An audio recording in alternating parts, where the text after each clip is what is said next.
மாறிவரும் வாழ்வியல் முறையால் ஏற்படும் சிக்கல். இளம் வயது முதலே ஆட்டி படைக்கும் சிறுநீரக கல் நோய். நோயின் அறிகுறிகள் என்ன? நோயின் பிடியிலிருந்து தப்பிப்பது எப்படி? விரிவாக பார்க்கலாம் இந்த தொகுப்பில். நம் உடலில் சிறுநீரகங்கள் முக்கியமான பணியை செய்கின்றன. குறிப்பாக உடலில் இருக்கும் நச்சுக்களை வெளியேற்றும் வேலையை சிறுநீரகங்கள் செய்கின்றன. இந்நிலையில்தான் ஒவ்வொரு ஆண்டும் 5 லட்சத்துக்கும் அதிகமான மக்கள் சிறுநீரக கல் பிரச்சினைகளுக்காக அறுவை சிகிச்சை செய்து கொள்கிறார்கள் என்னும் திடுக்கிடும் தகவல் வெளியாகியுள்ளது. இதற்கு காரணம் உணவுகள், மருந்துகள், அதிகப்படியான உடல் எடை உள்ளிட்டவைதான் என கூறுகிறார்கள் மருத்துவர்கள். மேலும் இதுகுறித்து கூறும்போது, ஆரம்ப நிலையிலேயே இதை கண்டறியாமல் விட்டால் சிறுநீரகம் செயலிழக்கும் ஆபத்தும் ஏற்படலாம் என பகிரூட்டுகிறார்கள் டாக்டர்கள். இது உண்மைதானா என கூடுதல் விவரங்களுக்காக பொதுநல மருத்துவர் வி. புகழேந்தியிடம் சத்தியம் டிஜிட்டல் குழு கலந்துரையாடியது. அந்த கலந்துரையாடலில் அதிர்ச்சிகரமான தகவல்கள் கிடைத்தன. தற்பொழுது அந்த கலந்துரையாடல் உங்களுக்காக. சிறுநீரகக்கல் அப்படின்னு நீங்க பாத்தீங்கன்னா, இப்ப அவங்க என்ன சொல்றாங்கன்னா, இப்ப சிறுநீரக கற்கள் வந்துன்னா இப்ப ஃபார்ம் ஆறது அந்த இது வந்துன்னா அதிகமா இருக்கு அப்படின்னு சொல்றாங்க அவங்க. அதுக்கு ஒரு காரணம் வந்துன்னா குளோபல் வார்மிங், வெப்பம் அதிகமா இருக்கிறது அப்படிங்கிறது வந்துன்னா ஒரு காரணமா சொல்றாங்க அவங்க. அப்ப என்னன்னா இது வந்து இப்ப என்ன ஒண்ணுன்னா சிறுநீரகக்கல் வந்துன்னா பிறவிலேயே வந்து 2-3 இது இருக்கு. அதாவது என்ன ஒரு பிரச்சனை இருக்குன்னா, அதாவது எங்கேயாச்சும் வந்துன்னா அது போற பாதையில வந்துன்னா சிறுநீர் போற பாதையில எங்கேயாச்சும் அடைப்பு ஏற்பட்டு வந்தோம்னா அவங்களுக்கு கூடுதலான அந்த பாதிப்பு வரும். அது அப்படி ஒண்ணு இருக்கு. அது தவிர பாத்தீங்கன்னா இப்ப வந்து பாத்தீங்கன்னா ரொம்ப ஒர்க்கர்ஸ் இது எல்லாமே வந்துன்னா அது பலதரப்பட்ட இதுல நான் பாக்குறேன். எக்ஸப்ட் அதாவது ஸ்மால் சில்ட்ரன், அதாவது நான் பாக்குறது எப்படின்னா, ஒரு ஸ்மால் சில்ட்ரன் வந்துன்னா அவங்க வந்து மேபி லெஸ் தென் 10 years 10 வருஷத்துக்கு கீழே இருக்கணும் பரவாயில்ல. ஆனா மற்றவங்க எல்லாம் பயங்கரமா இருக்கு. இப்ப வந்து அந்த ஏஜ் தாண்டிட்டீங்கனாலே வந்துன்னா ரொம்ப ஃப்ரீக்வெண்டா ரொம்ப பேருக்கு ஆண் பெண் அது மாதிரி ரொம்ப பேருக்கு வந்துன்னா அந்த பிரச்சனைகள் வந்துன்னா அது வந்துட்டு தான் இருக்கு. அப்ப அதுல முக்கியமானது வந்துன்னா நம்ம வந்து நீங்க தடுக்கிறது அப்படிங்கிறது நீங்க அந்த கோணத்துல பாத்தீங்கன்னா, குறிப்பா தண்ணீர் வந்துன்னா ஜாஸ்தி குடிக்கிறது அப்படிங்கிறது ஒண்ணு இருக்கு பாத்தீங்களா, அது ரொம்ப ரொம்ப முக்கியம்தான். இன்னொன்னு நம்ம வந்து இப்ப நம்ம இதுல வந்துன்னா ப்ரீஆக்குபைடா நம்ம போயிடுறோம்.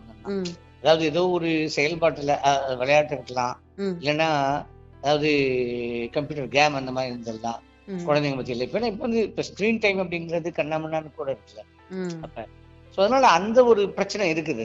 அப்ப என்ன ஒரு விஷயம் நான் சொல்லுவேன்னா, அந்த மாதிரி ஒரு இது இருக்கிறதுனால வந்துன்னா நம்ம வந்து தண்ணி குடிக்கிறது அப்படிங்கிறதே வந்துன்னா அதை வந்து ஒரு என்ன சொல்றது, அதுக்கான உரிய முக்கியத்துவத்தை வந்து நம்ம கொடுக்க தவறிடுறோம். அப்ப சிறுநீர்கல் வர்றதுக்கு முக்கியமான காரணம் எங்கேயாச்சும் போற பாதையில ஏதாச்சும் ஒன்று அடைப்பு இருக்கிறதுங்கிறது முக்கிய காரணம்.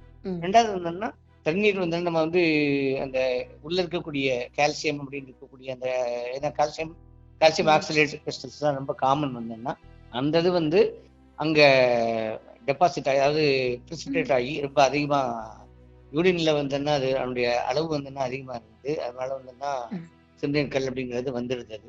அதுவும் டயக்னோசிஸ் வந்தா அதுவும் பெரும்பாலும் அல்ட்ராசவுண்ட் தான். அல்ட்ராசவுண்ட் வச்சுதான் வந்தா அதை சிறுநீர்கல் வந்துன்னா நீங்க ஐடென்டிஃபை பண்ண முடியும். சார், இது மாதிரி சிறுநீரக கல் பிரச்சனைன்னு வராங்களா சார்? எந்த வயதுடையவர்கள் அதிகமா வராங்க? இல்ல அதாங்க பொதுவா பாத்தீங்கன்னா, அதாவது 10 வயதுக்கு மேல 10 வயதுக்கு கீழே வந்து அது குறைவா இருக்கு. 10 வயசுக்கு மேல இருக்கவங்களே 11, 12 வயசுல இருக்கவங்களுக்கே இந்த பிரச்சனைகள்லாம் ஆரம்பிச்சிருது. இப்ப அந்த மாதிரி ஆரம்பிச்சிருது. அப்ப அதுக்கு ஒரு முக்கியமான காரணமா நான் என்ன பாக்கணும்னு நினைக்கிறேன்னா, நிச்சயமாக வந்துன்னா அதாவது இப்ப தண்ணி வந்து ஒரு நாளைக்கு வந்தோன்னா எவ்வளவு குடிக்கணும்னு பாத்தீங்கன்னா வந்தோன்னா 1.5 லிட்டர்ஸ் இருந்து 3 லிட்டர்ஸ் வரைக்கும் குடிக்கணும் அப்படிங்கறத சொல்றாங்க. ஒரு நாளைக்கு குடிக்கணும் அப்படிங்கறது வந்தோன்னா ஒரு சாதாரணமா நம்ம வந்து அதாவது தண்ணீருடைய தேவை வந்தோன்னா அவ்வளவு தூரம் தேவைப்படும் அது.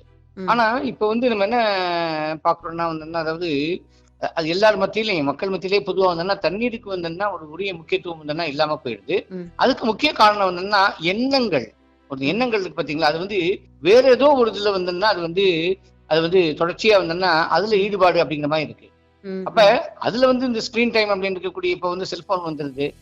செல்போன் பார்த்துட்டே இருக்கிறது, இல்லைன்னா டிவி பார்த்துட்டே இருக்கிறது, இது மாதிரி வேற ஒரு இதுக்கு வந்துன்னா உரிய அதாவது முக்கியத்துவம் கொடுக்கறதுனால உரிய முக்கியத்துவம் வந்து தண்ணீர் கொடுக்கறதுக்கு வந்து அது இல்லாம ஒரு ம். ஒரு சூழலுக்கு நம்ம போய் நின்றோம் தான் பாக்குறேன்.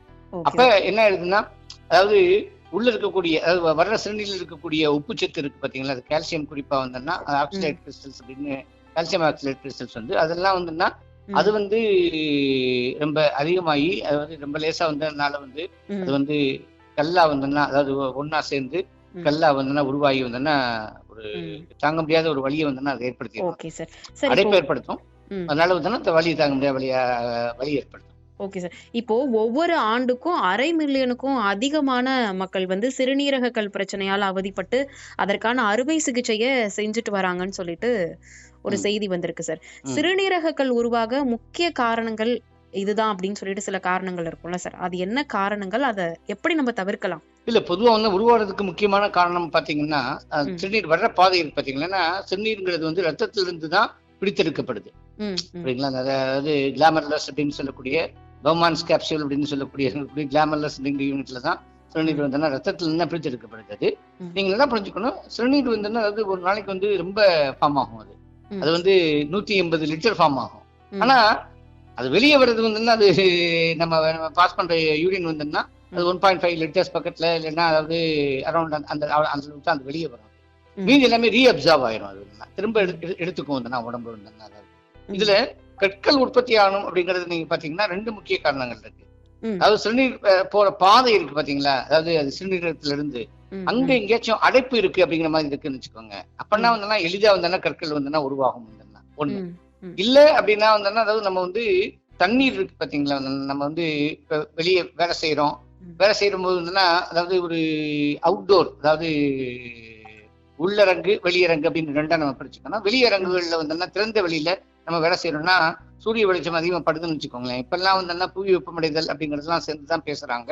அதனால வந்து வெப்பம் அதிகரிக்கு அப்படின்றதுனால வந்து நம்ம வேர்வை வந்து ஜாஸ்தியா போயிடும். அது அப்ப என்ன ஆகுதுன்னா, நம்மளுக்கு வந்து உரிய அளவு தண்ணி நம்ம குடிக்கலன்னு வச்சுக்கோங்க. அப்ப இந்த ஃபார்ம் பண்ற யூரின் சிறுநீர் வரும்போது அதுல வந்து உப்புச்சத்து, குறிப்பா கால்சியம் பிளஸ் ஆக்சலேட் அப்படிங்கிறது வந்து சேர்ந்து வந்துன்னா கால்சியம் ஆக்சலேட் ஸ்டோன்ஸ் தான் ரொம்ப காமனா வரும். அது வந்து வர்றதுக்கான வாய்ப்புகள் வந்து நிறையவே இருக்குது. சில, அதாவது சில மெட்டபாலிக் டிசீசஸ்ன்னு சொல்லுவாங்க, அதுல வந்து கால்சியம் வந்து அளவு கூட இருக்கிறது அந்த மாதிரி வரும். அதுலயுமே வந்து அதாவது இந்த மாதிரி வந்துன்னா சிறுநீர் கற்கள் வந்து எளிதா வர்றதுக்கான வாய்ப்பு இருக்கு. ஆனா பொதுவா பாத்தீங்கன்னா இந்த மாதிரி வந்துன்னா சிறுநீர் வர்ற பாதையில எங்கேயும் அடைப்பு இருக்கு, அது பிறவியில இருக்கலாம், இல்ல பின்னாடி கூட வரலாம். அந்த மாதிரி ஒரு காரணமோ, இல்லைன்னா வந்துன்னா நம்ம வந்து குடிநீர் அளவு வந்து ஒரு நாளைக்கு வந்து ஒரு பெரியவங்க அப்படின்னா அதாவது 1.5 லிட்டர்ல இருந்து 3 லிட்டர் வரைக்கும் குடிக்க வேண்டியிருக்கும். அது இல்ல, அதான் சொல்ல மாதிரி அது கவனச்சிதறல் தான். இல்ல வேற ஏதோ ஒரு இதுக்கு வந்து கவனம், முழு கவனம் அங்க இருக்காது. அதனால வந்து அது நம்ம எடுக்காம விட்டுறோம். அப்ப அது வந்து ஒரு பெரிய பிரச்சனையா மாறி இந்த மாதிரி வந்து கற்கள் உருவாகி வந்தனா ஒரு பயங்கரமான வலி ஏற்படக்கூடிய வாய்ப்பை ஏற்படுது. நம்மளோட அன்றாட வாழ்க்கையில தண்ணீரை தவிர்க்காம தேவையான அளவு அதை எடுத்துக்கிட்டாவே மோஸ்ட் ப்ராபப்ளி இந்த பிரச்சனையை வந்து நம்ம தவிர்க்கலாம். ஆமாங்க, அதாவது தண்ணீருங்கிறது அவ்வளவு பெரிய முக்கிய பங்கு ஒண்ணு இருக்கு. அதே சமயம் வந்து அதாவது இன்னொரு இது வந்து ஏற்கனவே சொன்ன மாதிரி அந்த வர்ற பாதையில அடைப்பு இருக்குன்னு வச்சுக்கோங்களேன், அது நம்ம வந்து சரி பண்றது கஷ்டம். அது ஏன்னா அது பிறவியில இருந்தே பெரும்பாலும் இருக்கும். அதாவது வளர்ந்த பிறகு வர்றதுக்கான வாய்ப்புகளும் இருக்கு. ஆனா பொதுவா வந்து அது பிறவியில் இருக்கான வரக்கூடிய, அதாவது அந்த மாதிரியான ஒரு வாய்ப்பு இருக்கு. ஆனா என்ன ஒண்ணுன்னா, எது எப்படி இருந்தாலும் நிச்சயமாக வந்துன்னா நம்ம வந்து இந்த மாதிரி தண்ணீர் வந்து, அதாவது அது வந்து நம்ம அதிகமா சாப்பிட்டோம்னு வச்சுக்கோங்களேன், இதுக்கு வருவதற்கான வாய்ப்பு மிக மிக குறைவு. அது அப்ப இந்த தண்ணீர் எப்ப தேவை அப்படிங்கிறது வந்து நம்ம என்ன புரிஞ்சுக்கணும்னா வந்துன்னா, தங்குடைய இதுதான். நாக்கு வந்துன்னா அதாவது அது வந்து உலர்ந்து போகுது, ட்ரையா போயிடுது தங்கு. அதாவது இப்பெல்லாம் தண்ணீர் தான் எடுத்து உடனடியாக நம்ம குடிச்சிட்டுதான் நல்லது. அது குடிக்காம இருந்தோம்னா அது ஒரு முக்கியமான ஒரு பிரச்சனையா மாறிடும் அப்படிங்கிறது தான் இங்க நான் திரும்ப சொல்ல நான் விரும்புறேன். அதனால அதை நம்ம எப்பயுமே வந்து இமீடியட்டா அதை தண்ணி குடிச்சிடணும். இப்ப டிராவல் பண்ணும்போது பாத்தீங்களா, இதெல்லாம் தான் பிரச்சனை. இப்ப நம்ம வந்து அடிக்கடி வந்து டிராவல் அப்படிங்கிறது வந்து மக்களுக்கு வந்துன்னா பயணம் அப்படிங்கிறது வந்துன்னா அது வந்து பிரிக்க முடியாத ஒரு விஷயமா மாறி. அப்பெல்லாம் நம்ம முழு கவனமும் ஒரு பயணத்துலதான் இருக்க வழிய அதுல வந்து தண்ணி வச்சிருப்போம், நம்ம கொண்டுலாம் கூட போவோம். ஆனா குடிக்கிறது அப்படிங்கிறது வந்து அது வந்து நம்ம சில சமயம் வந்து கவனம் வந்து அதுல இல்லை அப்படின்னா அது வந்துடும். அது அப்ப நம்ம என்ன பார்க்கணும்னா, அதாவது அதான் நாக்கு உலர்ந்து போறது அப்படிங்கிறது வந்து அதுதான் முதல் வந்து ஒரு சிக்னலா நம்ம வந்து எடுத்துக்கணும். எடுத்துட்டு இமீடியட்டா வந்தோம்னா தண்ணி குடிச்சிக்கிறது இப்ப எப்பயுமே நல்லது. Okay sir. ஆமா. சார், இப்போ இந்த சிறுநீரகக்கல் உருவாவதற்கு அதிகப்படியான உடல் எடை, சில உணவுகள், மருந்துகள் அதெல்லாம் காரணமா இருக்கும்னு சொல்றாங்க. அது எந்தெந்த மாதிரியான அதெல்லாம் உணவுகள்? அதெல்லாம் உண்மைதாங்க. இப்ப உதாரணத்துக்கு பாத்தீங்களா வந்தோம்னா அதான் பாத்தீங்களா ம். ஆக்சாலிக் ஆசிட் அப்படிங்கிறது வந்தோம்னா, அதாவது சில வகையான கீரை வகைகள் இருக்கு பாத்தீங்களா, அதெல்லாம் கூட இருக்குது. அது ம். ஆக்சலேட்ஸ் வந்தோம்னா அதுல வந்து அதுல இருந்து வர்றதுக்கான வாய்ப்புகள் இருக்கு. அதே சார், மாதிரி குறிப்பிட்டு எந்தெந்த உணவுகள்னு சொல்ல முடியுமா சார்? இல்ல பொதுவா பாத்தீங்கன்னா சில கீரைகள் இருக்குங்க. என்ன ம். அதாவது பொதுவா ஆக்சலேட் அப்படின்னு பாத்தீங்கன்னா வந்தோம்னா பொதுவா வந்து கீரைகள் அப்படிங்கிறது தான் முக்கிய ம். பங்கு வந்து நம்ம சொல்ல முடியும் வந்தோம்னா. ம். சில ம். சமயம் இந்த புளிப்புத்தன்மை, அதாவது நீங்க ம். அதை மனசுல வச்சுக்கணும். அது என்ன புளிப்புத்தன்மை அதிகமாக உள்ள உணவுகள். ஆமா ம். ஆமா ம். அந்த மாதிரி இருக்கிறது. அந்த ம். புளிப்புத்தன்மை அதிகமா இருக்கிறது வந்துன்னா, அதாவது இருக்கக்கூடிய உணவுகள் அப்படிங்கிறது ம். நம்ம நம்ம நம்ம பிராடா சொல்லணும்னு நீங்க பாத்தீங்கன்னா ம். அந்த மாதிரி நம்ம ஒரு இதை வந்துன்னா நம்ம மனசுல வச்சுக்கலாம். அது அப்படி ஓகே இருந்தாலும் சார். அந்த மாதிரியான தன்மைகள் இருக்கிறதுமே வந்துன்னா இந்த மாதிரி ஒரு ஆக்சலேட் கிறிஸ்டல்ஸ் வர்றதுக்கான வாய்ப்புகள் வந்துன்னா நிறையவே இருக்கு. அப்ப அந்த மாதிரி உணவுகளை வந்துன்னா இருக்கக்கூடாது அப்படிங்கிறது இல்ல. அந்த ம். மாதிரி ம். இருக்கும்போது வந்து நீங்க அதிக அளவு நீர் வந்து சேர்த்து எடுத்தீங்கன்னா அது ம். தவிர்க்கப்படலாம். ஆனா ஓகே. அந்த மாதிரி ஒரு உணவுகள் நீங்க எடுக்கும்போது வந்துன்னா, அதாவது போதிய அளவு வந்து நீர் அதுல சேரல அப்படின்னா அப்பயுமே வந்துன்னா அது சிறுநீரக கற்கள் வர்றதுக்கான வாய்ப்பு வந்துன்னா நிறைய ம். இருக்கு. அப்ப ம். அதனால வந்துன்னா இந்த மாதிரி ஒரு பிரச்சனை வரும். Okay, okay sir. இப்போ இந்த பிரச்சனை, இந்த சிறுநீரகக்கல் பிரச்சனைய ஸ்டார்டிங் ஸ்டேஜ்லயே நம்ம கண்டுபிடிச்சு அதுக்கான ட்ரீட்மெண்ட் எடுத்துட்டோம்னா சரி பண்ணலாம். அப்படி இல்லைங்கிற பட்சத்துல வந்து இது ரிஸ்கியரா மாறும் அப்படின்னு சொல்லியிருக்காங்களே சார்? இல்லைங்க, அதாவது என்ன பிரச்சனைனாங்க, உண்மைதான். அதாவது திரும்ப வந்து இப்ப சிறுநீர்கல்ல வந்து என்ன ஒண்ணுன்னா கிட்னி பாயிண்ட் அப்படின்னு சொல்லுவாங்க. அதாவது 12வது ரிப் இருக்கு பாத்தீங்களா, அதாவது நம்ம விலா எலும்புகளுடைய 12வது ரிப்ல வந்து, அதாவது அதனுடைய பேக் பார்ட் பின்புறமா சென்டர்ல நடு தண்டுவடம் இருக்குல்ல, அதுக்கும் நம்ம பாடியோட சைடு இந்த ரெண்டுக்கும் நடுவில் இருக்கக்கூடிய சென்டர் பாயிண்ட் 12வது ரிப், 12வது விலா எலும்பு இருக்கு பாத்தீங்களா, அதுக்கு கீழே அங்கதான் வந்துன்னா அதான் கிட்னி பாயிண்ட் அப்படின்னு சொல்லுவாங்க. அதாவது கிட்னில வந்து யூரிட்டர் வந்து அதுதான் அப்பதான் வெளியே வரும். அந்த இடத்துல வந்துன்னா கேலிக்ஸ் அப்படிங்கிறது வந்துன்னா அது வந்து யூரிட்டரா வந்துன்னா கேலிக்ஸ் எல்லாம் ஒன்றிணைந்து வந்து யூரிட்டரா ஃபார்ம் ஆகி வெளியே வரும். அந்த பாயிண்ட்ல வந்துன்னா காமனா வந்துன்னா அதாவது ஒரு கிட்னி ஸ்டோன் வர்றதுக்கான வாய்ப்பு இருக்கு. அப்ப நீங்க பாத்தீங்கன்னா வந்துன்னா, அதாவது நம்ம என்ன புரிஞ்சுக்க வேண்டியிருக்குன்னா, ஆரம்பத்துல கண்டுபிடிக்கிறது வந்துன்னா நிச்சயமா வந்து அல்ட்ராசோனோகிராம் மட்டும்தான் வந்துன்னா. அப்ப அந்த கிட்னி பாயிண்ட்ல வந்து ஏன்னா இப்ப நீங்க என்ன பிரச்சனை இருக்குன்னா, நீங்க வலி வந்தா தானே நீங்க போவீங்க. இல்லைன்னா அதாவது இப்ப சிறுநீரக கற்கள் எப்படி வந்தனா காட்டும், எப்படி வந்தனா என்ன மாதிரியான அறிகுறிகளை காட்டும்னு பாத்தீங்கன்னா, அந்த கிட்னி பாயிண்ட் இருக்கு பாத்தீங்களா, அதுல இருக்கக்கூடிய ஒரு தாங்க முடியாத வந்தனா வலி, தாங்க முடியாத வலியா இருக்கும். ரெண்டாவது வந்துன்னா, அதாவது சில சமயம் வந்துன்னா அதுல அதாவது இந்த அடைப்பு ஏற்பட்டு இருக்கிறதுனால, கிட்னி சிறுநீரக கற்களுக்கு அடைப்பு ஏற்படுறதுனால கிருமி தொற்று வந்துன்னா சேர்த்து ஏற்பட முடியும். சார், அந்த வலிங்கிறது சாதாரண நேரத்திலேயே இருக்குமா, இல்ல ஏதாவது சாப்பிடும் போது? இல்ல அது வந்து சாதாரண நேரத்திலேயே வர முடியும். அது வந்து கோலிக்கி பெயின் அப்படின்னு சொல்லுவாங்க வந்துன்னா. ஏன்னா யூரிட்டர் வந்துன்னா அதாவது வந்து அது வந்து என்னன்னா டிஸ்டென்ஷன், அதாவது அது வந்து ஸ்ட்ரெச் பண்ணும்போது வந்துன்னா சிவியரான ஒரு பெயினை வந்துன்னா அது ஏற்படுத்திடும். ஏன்னா ஒரு கல் இருக்குன்னு வச்சுக்கோங்களேன், அப்ப கல் இருந்தா யூரின் வந்துன்னா, அதாவது ஒரு இடத்துல அடைப்பு இருக்கும் அப்படின்னு நம்மளுக்கு இருக்கும்போது நம்மளுக்கு வந்து என்னன்னா அதுக்கு முன்னால இருக்கக்கூடிய பாட்டு பின்னாடி வந்து வராது இல்ல, அந்த முன்னாடி இருக்கக்கூடிய பாட்டுல வந்து சிறுநீர் தங்கி அப்படியே மேல வந்தோம்னா அந்த பேக் பிரஷர்னு சொல்லுவாங்க. அதனால வந்து கிட்னி வரைக்குமே போய் வந்தோம்னா கிட்னியே வந்து பெருசா ஆயிரும். அது வந்து ஹைட்ரோனெஃப்ரோசிஸ் அப்படின்னு சொல்லுவாங்க. இதுல நீங்க சொன்ன மாதிரி என்ன ஒரு பிரச்சனை இருக்குன்னா, இந்த யூரின் வராம இருக்கிறதே பாத்தீங்களா, அது வந்து நீங்க ரெண்டு பக்கம் வந்தோம்னா அடைப்பு வந்தா மட்டும்தான் நடக்கும். காமனா வந்தோம்னா கிட்னி ஸ்டோன் வந்து ரெண்டு பக்கமும் வந்தோம்னா இருக்கணும்னு தேவை கிடையாது, ஒரு பக்கமே கூட இருக்கலாம் வந்தோம்னா. அப்ப என்ன ஒரு பிரச்சனைக்குன்னா, நம்மளுக்கு யூரின் வந்துட்டு தானே இருக்கு அப்படிதான் நம்ம நினைப்போம். அது வந்து என்னன்னா ஒரு பக்கம் யூரிட்டர், அதாவது கிட்னி ஃபில்டர் பண்ணும், யூரிட்டர்ல வரும், யூரினரி பிளாடர்ல வரும், பிளஸ் யூரித்ரா வழியா வந்தோம்னா வெளியே வந்துடும். அது ஆனால் என்ன ஒரு பிரச்சனை இருக்குன்னா, நீங்க நல்லா புரிஞ்சுக்கோங்க, நம்மளுக்கு வந்து யூரினரி ஸ்டோன், அதாவது கிட்னி ஸ்டோன் இல்ல அப்படிங்கிற மாதிரி நம்ம எடுத்துக்க முடியாது. ஏன்னா ஒரு பக்கம் வந்து என்ன இருக்கு, ரெண்டு பக்கம்ல இருக்கு. ரெண்டு கிட்னி இருக்கு, ரெண்டு யூரிட்டர் இருக்கு, ஒரே ஒரு பிளாடர், யூரித்ரா ஒண்ணு இருக்கு. அப்படி இருந்தாலுமே கூட அப்ப ஏன்னா இது வந்து காமனா கிட்னி பாயிண்ட் இல்லைன்னா யூரிட்டர் அங்கதான் வந்தோம்னா அடைப்பு ஏற்படும். காமனா சொல்றேன் நான். பிளாடர் எல்லாம் கூட ஸ்டோன் வரலாம், அது ரேர் வந்தோம்னா, ஆனா இங்கதான் காமனா ஏற்படும் வந்தது. அப்ப என்ன பிரச்சனை இருக்குன்னா, அது வந்து யூரின் வரதுனாலயே வந்து கிட்னி ஸ்டோன் அது வந்து நம்மளுக்கு தெரியாது. அப்ப காமனா காட்டுறது வந்து வலிதான் அப்படிங்கிற மாதிரி தான் காட்டும். ரெண்டாவது என்னன்னா, சில கிருமி தொற்று வந்தோம்னா அடிக்கடி, அதாவது சொட்டு சொட்டா மூத்திரம் வர்றது, அடிக்கடி சிறுநீர் வர்றது, இந்த மாதிரி ஒரு இதா காட்டும். அப்ப அது வலியோட இருக்கும். அந்த யூரின் போகும்போது வந்து எரிச்சலோட இருக்கும். சில சமயம் வந்தோம்னா அதுல ரத்தம் கலந்து வரும். சிறுநீர். ம், ம், ம். இதுதான் வந்துன்னா அறிகுறிகளா இருக்கும். வந்துன்னா சிறுநீர் கற்களுடைய அறிகுறி அப்படி பார்க்க வேண்டியிருக்கும். அது ஓகே சார். அந்த மாதிரி பார்க்க வேண்டியிருக்கும்.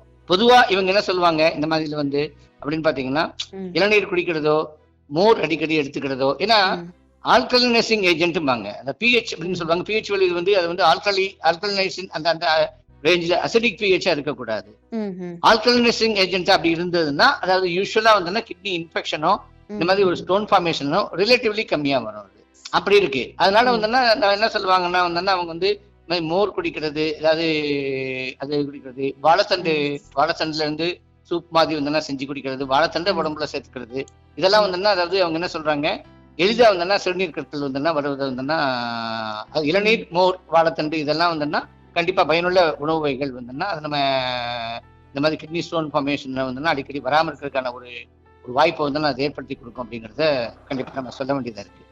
Okay, okay sir. ஆமா. இப்போ வந்து 10 வயசுக்கு மேலே, அதாவது 11 வயசுல இருந்தே இது மாதிரியான பிரச்சனைகள் வந்து இந்த சிறுநீரக கல் பிரச்சனை வந்து ஸ்டார்ட் ஆக ஆரம்பிச்சிருக்குன்னு சொல்றீங்க. ஆமா. இது நம்ம பொதுவா எப்படி இதெல்லாம் நம்ம தவிர்க்கலாம்? இந்த விஷயங்கள்லாம் செஞ்சா இந்த பிரச்சனையில இருந்து நம்ம இந்த பிரச்சனையை நம்ம தவிர்க்கலாம் அப்படின்னு நீங்க வந்து மக்களுக்கு சொல்லணும்னா என்னென்னத்த சொல்வீங்க சார்? 2, 3 விஷயம் நாங்க ஏற்கனவே இந்த இதுல இருந்து பார்த்தாலே உங்களுக்கு தெரியும். அதாவது நம்ம குறிப்பா நம்ம என்ன பார்க்கணும், அடிக்கடி வந்துன்னா உடம்புக்கு தேவையான தண்ணீர் வந்துன்னா அதாவது நம்ம வந்து அதை குடிக்கணும். அதை வந்து நம்ம கவனிச்சதுல இருந்தாலுமே கூட அதான் நான் சொன்னேன்.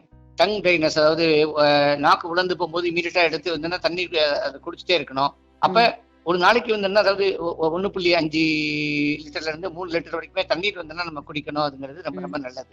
இதுல நம்ம வந்து நீங்க பாக்குறீங்கல்ல, இப்ப இதெல்லாம் இப்ப கொக்கோலா, போப்பான் இதெல்லாம் வந்து ஏகப்பட்ட ப்ராப்ளம் இருக்கு இந்த இதுல. அப்ப அந்த இயற்கையா இருக்கக்கூடிய இளநீர், மோர், அந்த அதாவது வாழைத்தண்டு இல்ல வாழைத்தண்டு சூப் இல்ல வாழைத்தண்டோ உணவுல சேர்த்துக்கிறதுங்கிறது வந்து நிச்சயமா வந்துன்னா அதாவது இந்த மாதிரியான சில உணவுகள் வந்துன்னா ஆல்கலைனைசிங் ஏஜென்ட்ஸ்பாங்க. அந்த மாதிரி இதெல்லாம் வந்துன்னா உணவுல நம்ம சேர்த்துக்கிறது வந்துன்னா நிச்சயமா வந்துன்னா ஓரளவுக்கு வராம தடுத்துக்கிறோம். தண்ணி அதிகமா குடிக்கிறதுங்கிறது மிக மிக முக்கியம்னு பாக்குறேன் நான். வராம தடுக்கணும்னா இதுவே வந்துன்னா ஒரு முக்கியமான ரோல் வந்துன்னா இருக்குன்னு பாக்குறேன் நான். Okay sir. Okay Pugazhini sir, ரொம்ப நன்றி சார் உங்களோட தகவல்கள் எங்களோட பகிர்ந்ததுக்கு. நன்றிங்க. நன்றி. நன்றி சார்.